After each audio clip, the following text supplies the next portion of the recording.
few seconds to, as a thank you. First of all, I really appreciate that the videos that I have started posting now. This is supposed to be my 8th video posting it, and it's been about a month since I started posting. I appreciate the way they've been welcomed by the community and the lovely comments that I've been getting in a bunch of videos. It's really appreciated. Thank you so much. And this is one side. On the other side, I just want to say a special thank you to the anonymous gifter that has actually donated for me to be able to buy a Blue Yeti mic. It has been ordered. You may have seen in the community tab that I have posted a thank you message, and also have posted a confirmation of the order.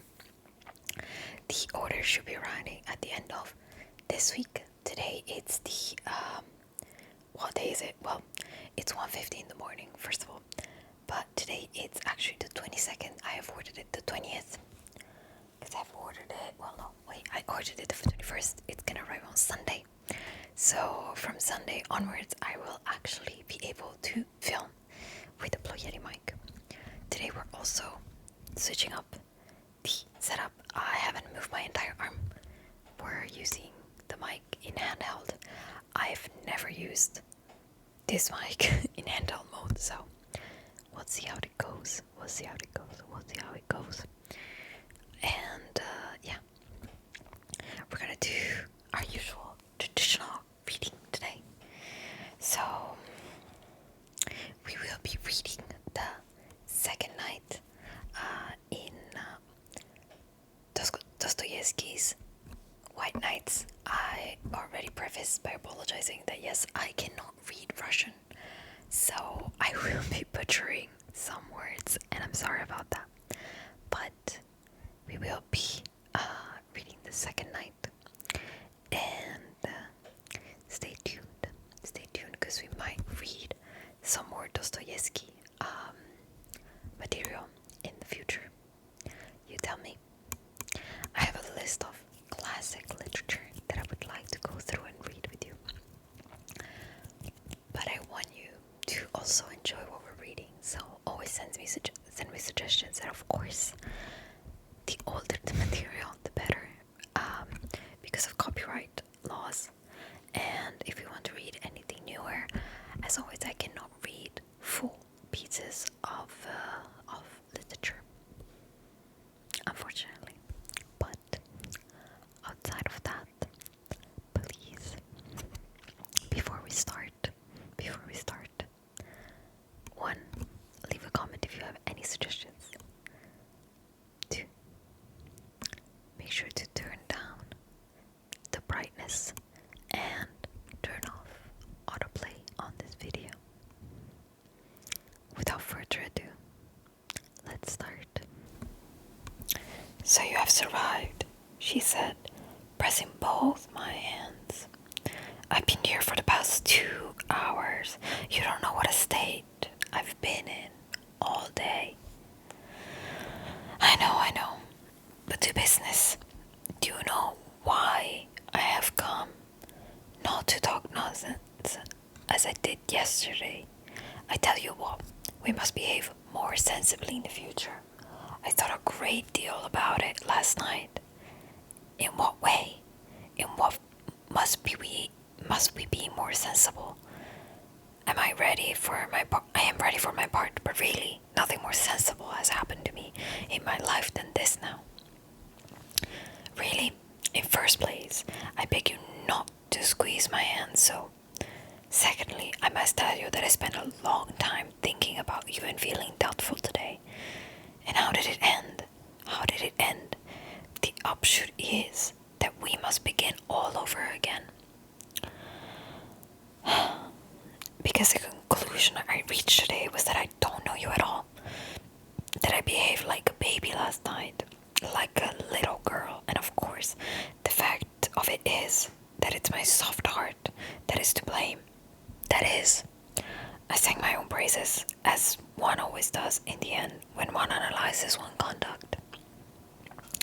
And therefore, to correct my mistake, I've made up my mind to find all about you minutely. But as I have no one from whom I can find out anything, you must tell me everything. Fully yourself. Well, what sort of man are you? Come, make haste. Begin, tell me your whole story. My story, I cried in alarm, my history. But who has told you I have history? I have no history. Then how have you lived?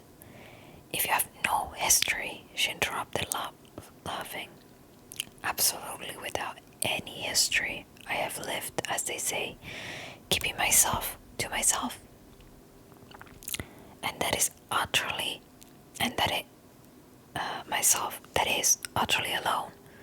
Alone, entirely alone. Do you know what it means to be alone? But how alone? Do you mean you never saw anyone? Oh no, I see people, of course. But still, I am alone. Why do you never talk to anyone? Strictly speaking, with no one. Who are you then? Explain yourself. Stay. I guess, most likely like me, you have a grandmother. She is blind and will never let you go anywhere. So that I have almost forgotten how to talk. And then I played some pranks 2 years ago, and she saw there was no holding me, and she called me up and pinned my dress to hers. And ever since, we sit like that for days together. She knits a stocking, though she's blind, and I sit beside her. Sew or read aloud to her. It's such a queer habit. Here, for 2 years, I've been pinned to her. Good heavens, what misery. But no, I haven't a grandmother like that. Well, if you haven't, why do you sit at home? Listen, do you want to know the sort of man I am? Yes, in the strict sense of the word. In the strictest sense of the word. Very well, I am a type. Type. What sort of type? Cried the girl, laughing as though she had not had a chance of laughing for whole years. Yes, it's very amusing talking to you. Look, here's a seat. Let us sit down. No one is passing here. No one will hear us. And begin your history. For it's no good you're telling me. I know you have a history. Only you're concealing it. To begin with, what is a type? A type is an original. It's an absurd person. I said, infected by her childish laughter. It's a character. Listen, do you know what it is? Do you know what it is meant by a dreamer? A dreamer, indeed. I should think I do know. I am a dreamer myself. Sometimes as I sit by grandmother, all sorts of things come into my head. Why, when one begins dreaming, one lets one fancy run away with one. Why, I marry a Chinese prince, though sometimes it's a good thing to dream. But goodness knows, especially when one has something to think of apart from dreams. Added the girl, this time rather seriously. Excellent. If you have been married to a Chinese emperor, you will quite understand me. Come, listen. But 1 minute. I don't know your name yet. Alas, you have been in no hurry to think it. Oh my goodness, it never entered my mind. I felt quite happy as it was. My name is Nastenka. Nastenka and nothing else. Why? Is not that enough for you? You insatiable person. Not enough, on the contrary, it's a great deal, a very great deal. Nastenka, you kind girl, if you are Nastenka, for me, from the first. Quite so. Well, listen, Nastenka. Now for this absurd history. I sat down beside her, assumed a pedantically serious attitude, and began as though reading from a manuscript. There are, Nastenka, though you may not know it, strange nook in Petersburg. It seems as though the same sun as shines for all Petersburg people does not peep into those spots, but some other different new one, bespoken expressly from those nooks, and it throws a different light on everything. In these corners, dear Nastenka, quite a different life is lived, quite unlike the life that is surging around us. But such as perhaps exists in some unknown realm, not among us. It is not not among us in our serious, over-serious time. Well, that life is a mixture of something purely fantastic, fervently ideal, with something, alas Nastenka, dignity prosaic and ordinary, not to say incredibly vulgar. Pho, good heavens, what a preface! What do I hear? Listen, Nastenka, it seems to me I shall never be tired of calling you Nastenka. Let me tell you that in these corners live strange people, dreamers. The dreamer, if you want an exact definition, is not a human being, but a creature of an intermediate sort. For the most part, he settles in some inaccessible corner as though hiding from the light of day. Once he slips into his corner, he grows to it like a snail, or anyway, he is in that respect very much like that remarkable creature, which is an animal and a house both at once, and it's called a tortoise. Why do you suppose he is so fond of his four walls, which are invariably painted green, grimy, dismal, and reeking unpatronably of tobacco smoke? Why is it that when this absurd gentleman is visited by one of his few acquaintances, and he ends by getting rid of all his friends, why does this absurd person meet him with such embarrassment, changing countenance and overcome with confusion, as though he had only just committed some crime with his four walls, as though he had been forging counterfeit notes, or as though he were writing verses to be sent to a journal with an anonymous letter, in which he states that the real poet is dead, and that his friend thinks it is a sacred duty to publish his things. Why, tell me, Nastenka, why is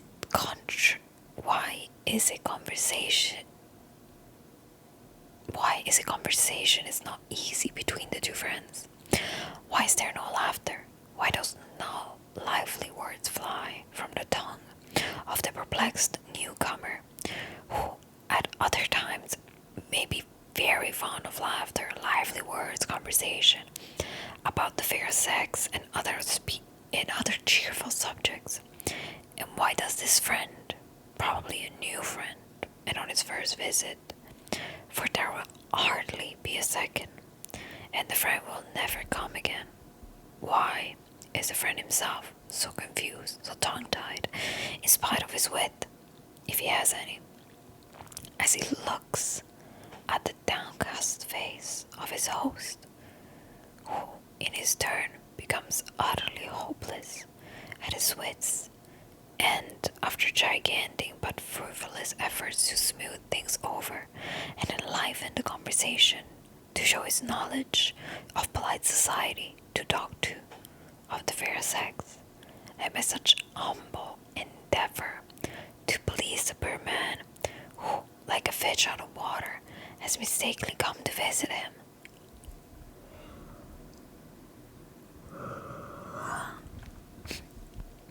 Why does the gentleman, all at once remembering some very necessary business which never existed, suddenly seize his hat and hurried make off, snatching away his hand from the warm grip of his host, who was trying his utmost to show his regret and retrieve the lost position?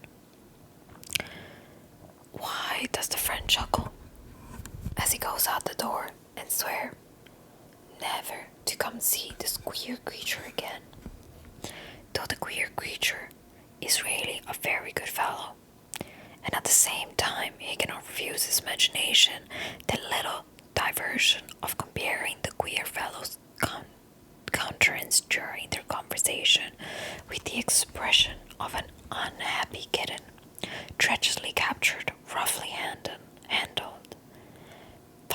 frightened and subject to all sorts of indignities by children, till, utterly crestfallen, it hides away from them under a chair in the dark, and there must needs at its leisure bristle up, spit, and wash its insulted face with both paws, and long afterward look angrily at life and nature, and even at the bits saved from the master's dinner for it by the sympathetic housekeeper.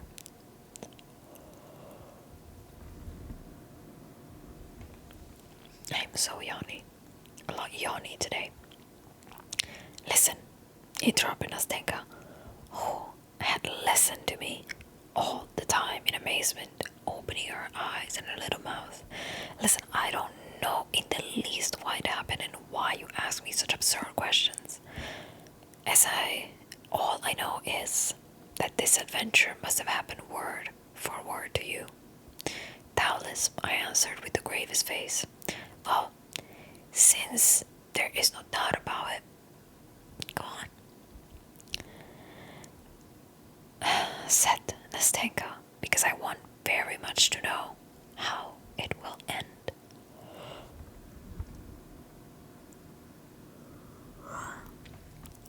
You want to know, Nastenka, that our hero, that is I, for the hero of the whole business was my humble self,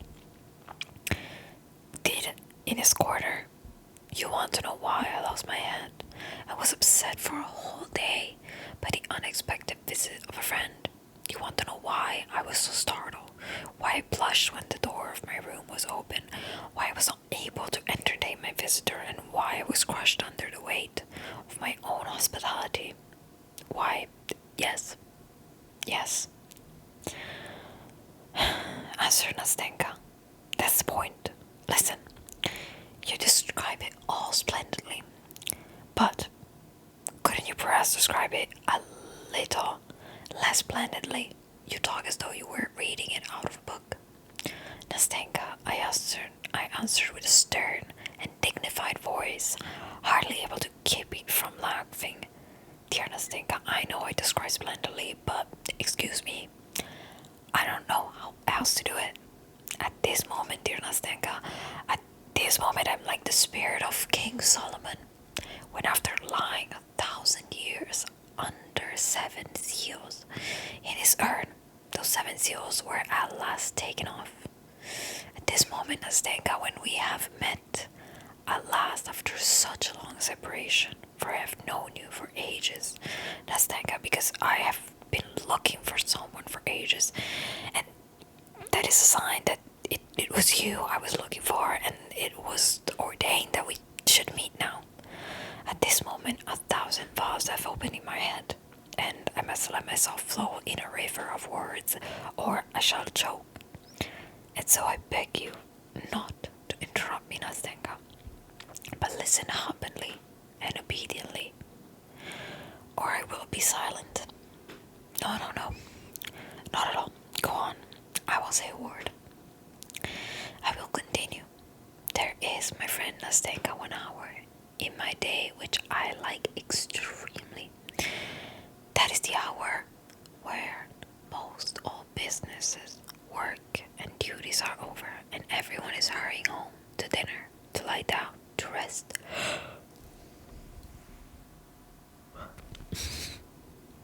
And on the way,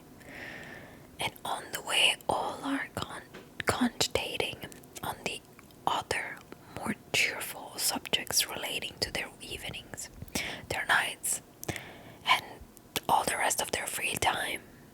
At that hour, our hero, for allow me, Nastenka, to tell my story in the third person, for one feels awfully ashamed to tell it in the first person. And so, at that hour, our hero, who had his work too, was pacing along after the others. But a strange feeling of pleasure set his pale, rather crumpled-looking face working. He looked not with indifference on the evening glow, which was slowly fading on the cold Petersburg sky. When I say he looked, I am lying. He did not look at all, but saw it as it were without realizing, as though tired or preoccupied with some other more interesting subject, so that he could scarcely spare a glance for anything about him. He was pleased because till the next day he was released from business, irksome to him, and happy as a schoolboy let out from the classroom to his games and mischief. Take a look at him, Nastenka. You will see at once that joyful emotion has already had an effect on his weak nerves and morbidly excited fancy. You see, he is thinking of something. Of dinner, do you imagine? Of the evening? What is he looking at like that? Is it at that gentleman of dignified appearance who's bowing so picturesquely to the lady who rolls behind a carriage drawn by prancing horses? No, Nastenka. What are all those trivialities to him now? He is rich now, with his own individual life. He has suddenly become rich, and it is not for nothing that the fading sunset sheds its farewell gleams so gaily before him, and calls forth a swarm of impressions from his warmed heart. Now he hardly notices the road on which the teeniest details at other times would striking. Now the goddess of fancy, if you have read Dostoevsky, dear Nastenka, has already, with fantastic hands, spun her golden orb and begun weaving upon it patterns of marvelous magic life. And who knows, maybe her fantastic hand has borne him to the seventh crystal heaven, far from the excellent granite pavement on which he was walking his way. Try stooping him now. Ask him suddenly where he is standing now, though. What streets he is going, he will probably remember nothing, neither where he is nor where he is standing now. And, flushing with the vexation, he will certainly tell some lie to save appearances. That is why he starts, almost cries out, and looks round with honor when a respectable old lady stops him politely in the middle of the pavement and asks her way. Frowning with vexation, he strides on, scarcely noticing that more than one passer-by smiles and turns around to look after him, and that little girl, moving out of his way in alarm, laughs out loud, gazing open-eyed at his bored, meditative smile and gesticulations. But fancy catches up. In its playful flight, the old woman, the curious passers-by, and the laughing child, and the peasants spending their nights in the barges of Fontanka are here, let us suppose, Clothes is walking along the canal side at that moment. The capriciously waves everyone and everything into the canvas like a fly in a spider's web. And it is only after the queer fellow has returned to its comfortable den with fresh stores for his mind to work on, has sat down and finished his dinner, that he comes to himself, when Matrona, who waits upon him always thoughtful and depressed, clears the table and gives him his pipe. He comes to himself then and recalls with surprise that he had dined, though he has absolutely no notion how it has happened. It has grown dark in the room. His soul is sad and empty. The whole kingdom of fancies drops to pieces about him, drops to pieces without trace, without a sound, floats away like a dream, and he cannot himself remember what he was dreaming. But a vague sensation faintly stirs his heart and sets it aching. Some new desire temptingly tickles and excites his fancy and imperceptibly evokes a swarm of fresh fountains. Stillness reigns in the little room. Imagination is fostered by solitude and idleness. It is faintly smoldering, faintly shimmering like the water with which old Matrona is making her coffee.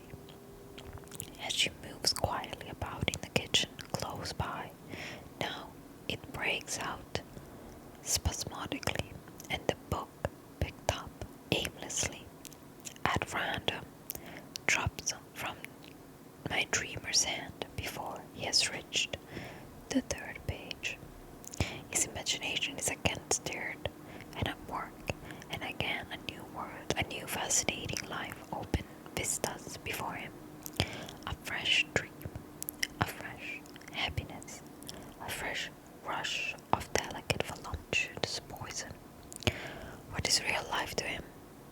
To his corrupted eyes we live, you and I, Nastenka, so torpidly, slowly, insipidly. In his eyes we're all so dissatisfied with our fate, so exhausted by our life, and truly see how at first sight everything is cold, Morse, and thought ill-humored among us. Poor things, thinks our dreamer, and it is no wonder that he thinks it. Look at all these magic phantasms,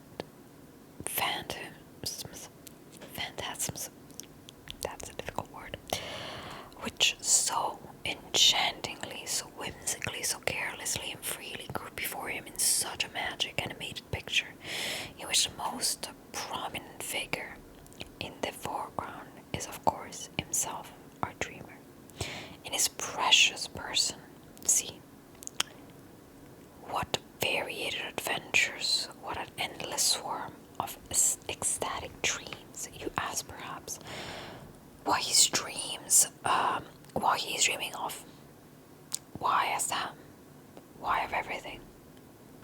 And the lot of the poet, first unrecognized and crowned with laurels of friendship with Hoffman, Sand, Bartholomew Knight, or Diana Vernon, of playing the hero, and the talking of Kazan by Ivan Vasilievich, of Clara Mowbray, of Effie Deans, of the Council of the Prelates, and us before them, of the rising of the dead in Robert the Devil. Do you remember the music? It smells of churchyard.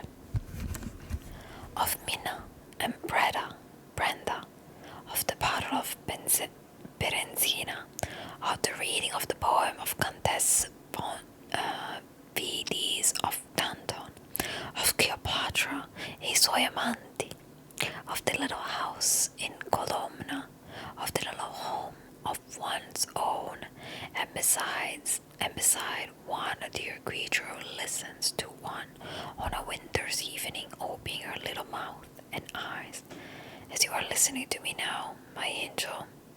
No, Nastenka. What is there? What is there for him, voluptuous sluggard, in this life for which you and I have such longing? He thinks that this is a poor, pitiful life, not foreseeing that for him too, maybe, sometimes the mournful hour may strike, but this one day of that pitiful life he would give all his years of fantasy, and would give them not only for joy and for happiness, but without caring to make distinctions in that hour of sadness, remorse, and unchecked grief. But so far, the threatening has not arrived. He desires nothing, because he is superior to all desire, because he has everything, because he is satiated, because he is the artist of his own life, and creates it for himself every hour to suit his latest whim. And you know, this fantastic world of fairyland is so easily, so naturally created, as though it were not a delusion. Indeed, he is ready to believe at some moments that all this life is not suggested by feeling, is not a mirage, not an illusion of the imagination, but that it is concrete, real, substantial. Why is it, Nastenka? Why is it at such moments one holds one's breath? Why? By what sorcery, though, what incomprehensible caprice is the pulse quickened? Does a tear start from the dreamer's eye, while his pale, moist cheeks glow, while his all being is suffused with an inexpressible sense of consolation? Why is it that all sleepless nights pass like a flash in inexhaustible gladness and happiness, and when the dawn gleams rosy at the window and daybreak floods the gloomy room with uncertain fantastic light, as in Petersburg our dreamer, worn out and exhausted, flings himself on his bed and drops asleep with thrills of delight in its morbidly overwrought spirit, and with a weary sweet ache in his heart.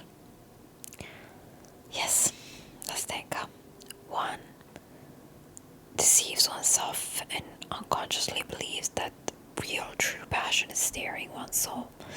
One unconsciously believes that there is something living, tangible in one's immaterial dreams. And is it delusion? Here love, for instance, is bound up with all its fathomless joy and its torturing agonies in his bosom. Only look at him, and you will be convinced. Would you believe, looking at him, dear Nastenka, that he has never known her whom he loves with his ecstatic dreams? Can it be that he has only seen her in seductive visions, and that this passion has been nothing but a dream? Surely they must have spent years hand in hand together alone, the two of them, casting off all the world, and each uniting his or her life with the other's. Surely when the hours of parting came, she must have lain sobbing and grieving on his bosom, heedless of the tempest raging under the sullen sky, heedless of the wind which snatches the pair away, the tears from her black eyelashes, and all of that have been dream. And the garden, dejected, forsaken, run, wild, with moss-grown path, solitary, gloomy, where they used to walk so happily together, where they hoped, grieved, loved each other so long and so fondly, and the queer ancestral house where she spent so many years, lonely and sad with remorse, old husband, always silent, splenetic, who frightened them, while timid as children they hid their love for each other. What torments they suffered, what agonies of terror, how innocent, how pure was their love, and how, I need hardly say Nastenka, malicious people were. And good heaven, surely he met her afterwards, far from their native shores, under alien skies, in the hot south of the divinely eternal city, in the dazzling splendor of the ball, to the crash of the music in a palazzo. It must be in a palazzo, drowned in a sea of lights, on the balcony, weathered in myrtle and roses, where, recognizing him, she hurried, removes her mask, and whimpering, "I am free," flings herself trembling into his arms, and with a cry of rapture clinging to one another. In one instant they forget their sorrow and their parting, and all their agonies, and the gloomy house, and the old man, and dismal garden in that distant land, and the seat on which, with a last passionate kiss, she tore herself away from his arms, numb with anguish and despair. Oh, Nastenka, you must admit that one would start betray confusion and blush like a schoolboy who has just stuffed in his pocket an apple stolen from the neighbor's garden, when your uninvited visitor, some starved, lanky fellow, a festive soul fond of a joke, opens your door and shouts out as though nothing were happening. "My dear boy, I have this minute come from Pavlovsk. My goodness, the old count is dead. Unutterable happiness is close at hand, and people arrived from Pavlovsk. I'm sorry, I don't know Russian. I will learn how to pronounce it a little bit better next time, I swear. Finishing my pathetic appeal, I paused pathetically. I remember that I had an intense desire to force myself to laugh, but I was already feeling that a malignant demon was stirring within me, that there was a lump in my throat, that my chin was beginning to twitch, and that my eyes were growing more and more moist. Unexpected Nastenka, who listened to me opening her clever eyes, would break into her childish, irrepressible laugh, and I was already regretting that I had gone so far. I had unnecessarily described what had long been simmering in my heart, about which I could speak as though from a written account of it, because I had long ago passed judgments on myself, and now I could not resist reading it, making my confession without expecting to be understood. But in my surprise, she was silent, waiting a little, and then she faintly pressed my hand, and with timid sympathy asked, "Surely, you haven't lived like that all your life?" "All my life, Nastenka," I answered. "All my life, and it seems to me I shall go on, so to the end." "No, that won't do," she said uneasily. "That must not be, and so maybe I shall pretend all my life beside my grandmother. Do you know, it is not at all good to live like that." "I know, Nastenka, I know," I cried, unable to restrain my feelings longer, and I realize now more than ever that I have lost all my best years, and now I know it, and I feel it more painfully from recognizing that God sent me you, my good angel, to tell me that to tell me that and show it. Now that I sit beside you and talk to you, it is strange for me to think of the failure. For in the future, to think of the future. That was me projecting. Now that I sit beside you and talk to you, it is strange for me to think of the future. For in the future, there is loneliness again. Again, it's mostly useless life, and what shall I have to dream of when I have been so happy in reality beside you? Oh my. Oh, may you be blessed, dear girl, for not having repulsed me at first, for enabling me to say that for 2 evenings at least I have lived. Oh no, no, cried Nastenka, and tears glistened in her eyes. No, it mustn't be so anymore. We must not part like that. There are 2 evenings. What are 2 evenings? Oh, Nastenka, do you know how far you have reconciled me to myself? Do you know now that I shall not think so ill of myself as I have at some moments? Do you know that maybe I shall leave off grieving over the crime and sin of my life? For such a life is a crime and a sin. And do not imagine that I have been exaggerating anything. For goodness sake, don't think that, Nastenka, for at times such misery comes over me, such misery, because it begins to seem to me at such times that I am incapable of beginning a life in real life. Because it has seemed to me that I have lost all touch, all instinct for the actual, the real. Because at last I have cursed myself. Because after my fantastic nights I have moments of returning sobriety, which are awful. Meanwhile, you hear the whirl and the roar of the crowd in the vortex of life around you. You hear, you see men living in reality. You see that life for them is not forbidden, that their life does not float away like a dream, like a vision, that their life is being eternally renewed, eternally youthful, and not 1 hour of it is the same as another.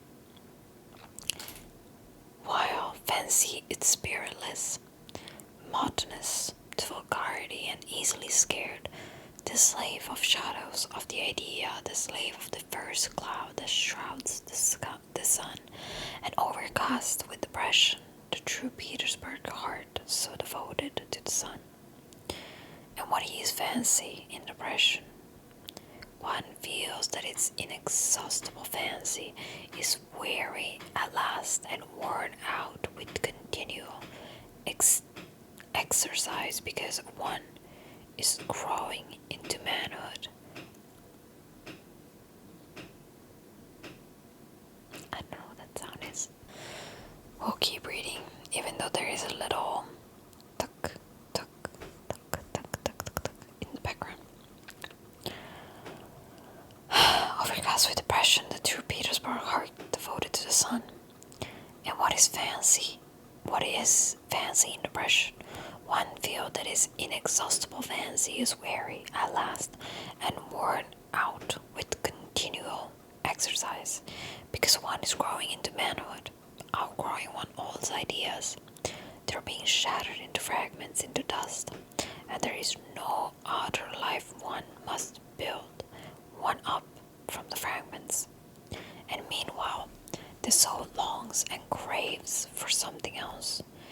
In vain the dreamer rakes over his old dreams, as though seeking a spark among the embers, to fan them into flames, to warm his chilled heart by the rekindled fire, and to rose up in it again all that was so sweet, that touched his heart, and that set his blood boiling, drew tears from his eyes, and so luxuriantly deceived him. Do you know, Nastenka, the point I have reached. Do you know what I'm forced now to celebrate? The anniversary of my own sensations. The anniversary of that which once was so sweet, which never existed in reality. For this anniversary is kept in memory of those same fully shadowy dreams. And to do this, because those foolish dreams are no more, because I have nothing to warn them with. You know, even dreams do not come from nothing. Do you know that? I love now to recall and visit at certain dates the places where I was once happy in my own way. I love to build up my present in harmony with the irrevocable past, and I often wander like a shadow, aimless, sad, and dejected about the streets and the crooked lanes of Petersburg. What memories they are to remember, for instance, that here just a year ago, just at this time, at this hour, to this pavement, I wandered just as lonely, just as dejected as today. And one remembers that then one's dreams were sad, and though the past was no better, one feels as though it had somehow been better, and that life was more peaceful, that one was free from the black thoughts that haunt one now, that one was free from the gnawing of conscience, the gloomy, sullen gnawing which now gives me no rest. By day or by night, and one asks oneself where the one's dreams, and one shakes one's head and says how rapidly the years fly by, and again one asks oneself, what has one done with one's years? Where have you buried your best days? Have you lived or not? Look, one says to oneself, look how cold the world is growing. Some more years will pass, and after them will come gloomy solitude. Then will come old age trembling in its crutch, and after it misery and desolation. Your fantastic world will grow pale, your dreams will fade and die, and will fall like the yellow leaves from the trees. Oh, Nastenka, you know, it will be sad to be left alone, utterly alone, and to have not even anything to regret, nothing, absolutely nothing, for all that you have lost, all that, all was nothing, stupid, simple, nullity. There has been nothing but dreams. Come, don't work on my feelings anymore, said Nastenka, wiping away the tears which was trickling down her cheek. Now it's over. Now we shall be two together. Now, whatever happens to me, we will never part. Listen, I'm a simple girl. I have not had much education, though grandmother did get a teacher for me, but truly, I understand you. For all that you have described, I have been through myself. When grandmother pinned me to her dress, of course, I should not have described it so well as you have. I'm not educated, she added timidly, for she was still feeling a sort of respect for my pathetic eloquence and lofty style. But I'm very glad that you have been quite open with me. Now I know you thoroughly, all of you. And do you know what? I want to tell you my history too, all without concealment. And after that, you must give me advice. You're a very clever man. Will you promise me to give me advice? Honestly, I cried. Though you have never given advice, the still less sensible advice, yet I see now that if we always go on like this, that will be sensible. And that each each of us will give the other a great deal of sensible advice. Well, my pretty Nastenka, what sort of advice do you need? Tell me frankly. At this moment I'm so gay and happy, so bold and sensible that it won't be difficult for me to find words. No, Nastenka interrupted, laughing. I don't only want sensible, I want advice. I want warm brotherly advice. As though you had been fond of me all your life. Agreed, Nastenka, agreed, I cried, delighted. And if I had been fond of you for 20 years, I couldn't have been fonder of you than I am now. Your hand, said Nastenka. Here it is, I said, giving her my hand. And so, let's begin my history. And we will interrupt ourselves here. We are halfway through our second night. We've heard our protagonist's story, and next will be Nastenka's story. Now, I might be butchering names, so please forgive me. But it is Nastenka, okay? That's how it's written. I'm pronouncing it how it's written right now. But please, feel free to share if you have any other input. Sorry, I'm like trying to get myself back up. But please, for everyone who has stayed here